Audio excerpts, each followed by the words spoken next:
Why did people make fun of the lady who sued McDonald's after getting third-degree burns? The story that went around was that she was merely burned a little by some hot coffee. And it's her own fault for not realizing that coffee is hot. It was an easy sale. Because people really didn't have access to a lot of information then. People didn't have internet in 1992. I mean, it was around, but most people didn't have a computer in their home. And anyone who knew anything about the internet probably worked in IT at the time. So the original case would have been reported on television news and in newspapers. When it happened, and during the course of the trial, people talked about it after the trial was over. But then it became the stuff of old news and folklore. It wasn't until the late 1990s that internet search results were even relevant. And by that time, McDonald's coffee lady was old news. I wouldn't even want to guess when it became news again. I think there was a documentary some years later. And of course now there are places like Wikipedia where people can easily find information on it. But at the time, people just speculated based on tidbits of facts reported sparsely in the news. And there really wasn't anywhere to go for any more information. Source: I'm old. It's a prime example of how the side with money, resources can control a media narrative. It's been presented at a surface level as an example of a silly suit over and over. So people absorbed that and came to reflexively regard it that way without bothering to look deeper. Like you said, it sounded absurd on its face. Until you look deeper. Unfortunately, doing more would have required actual research beyond what was presented. And most people simply don't have the time, inclination to do that for every single story they come across, especially when it doesn't affect them personally. Yes, the internet was around when that happened in '92. And though there were a few chat options, the first social media site came out in '97, MySpace in '03, Facebook in '04. My point is that we were probably not as connected as you think. People have given good answers. I would add, we have a strong bias against lawyers, litigation, and people who sue. It's been a popular target in media for a long time. There are certainly bad actors in the field of law, but I think people forget the important role litigation plays in our society. What I heard was a lady put hot coffee between her legs. That was all. Didn't hear anything more until years later. So the idea of a person putting any hot liquid between their legs seemed stupid. But definitely changed my thoughts on it as I got older and heard more and more facts about it. There was a very concerted, well-funded effort during that time to find, distort, and spread wacky lawsuits. In the U.S., regulatory industries tend to be fairly underfunded, and one of the main ways companies actually get held accountable is through individuals having the patience to bring lawsuits. So to the extent that the public opinion could be poisoned against such lawsuits, large companies would enjoy even more immunity from actions. These wacky lawsuit disseminations came in the form of sending them to newspapers, letters to the editors, and email forward chains, the progenitor of today's viral Facebook lies. Also, it is important to remember how much easier it is to spread lies.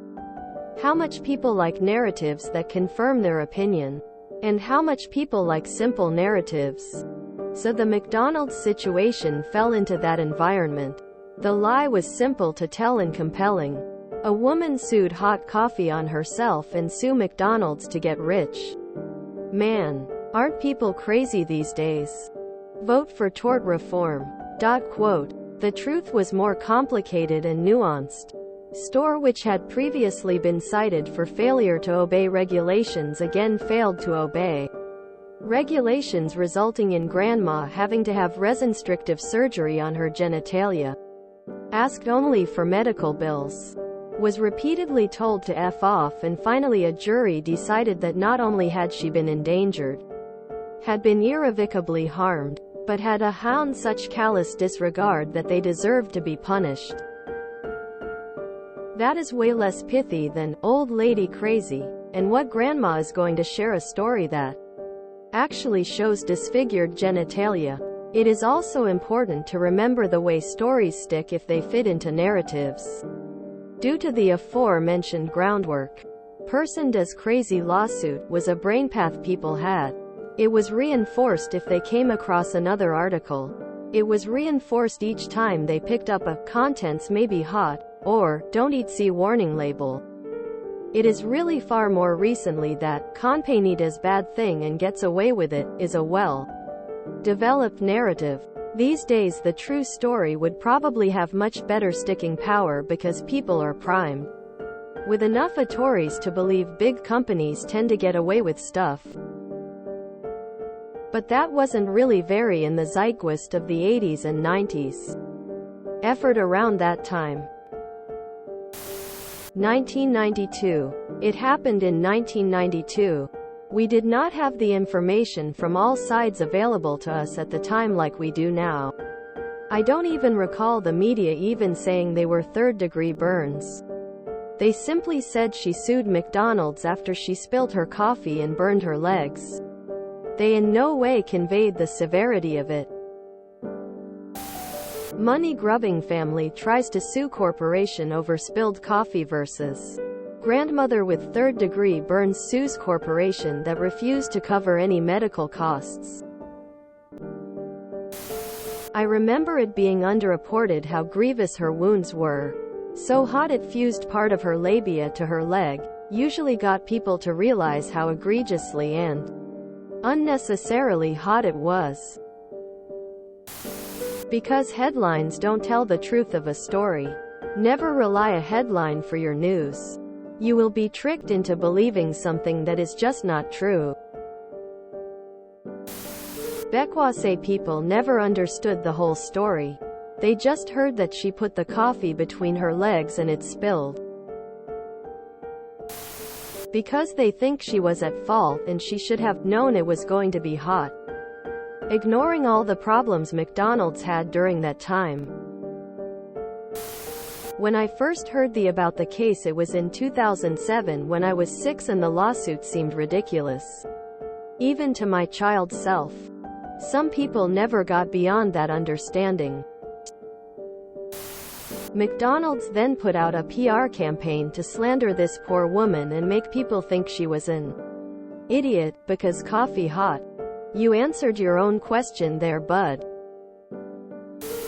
We blamed the woman because yes, coffee is hot. Iced coffee didn't exist back then. So what other alternative to hot was she expecting? Because people like the Gorilla Glue Girl still exist. Stupidity hasn't been bred out of America. Personally, I would never put anything hot in between my legs near my crotch. So there's probably others like me. I hate she was injured, but she had culpability. Like you shouldn't do that with normal temp coffee. 'Cause duh, it can burn you. MCD was wrong for having super hot coffee. You put a cold drink between your legs, the worst that happens is you get wet and cold. Everyone knows coffee is hot normally, and even normal coffee can cause real burns. Still, I don't wish ill on the lady, but she did contribute to her own misfortune. Corporate propaganda. Smear campaigns are powerful. Because she was stupid. Coffee is hot, so pay attention. Watch Fox News sometime.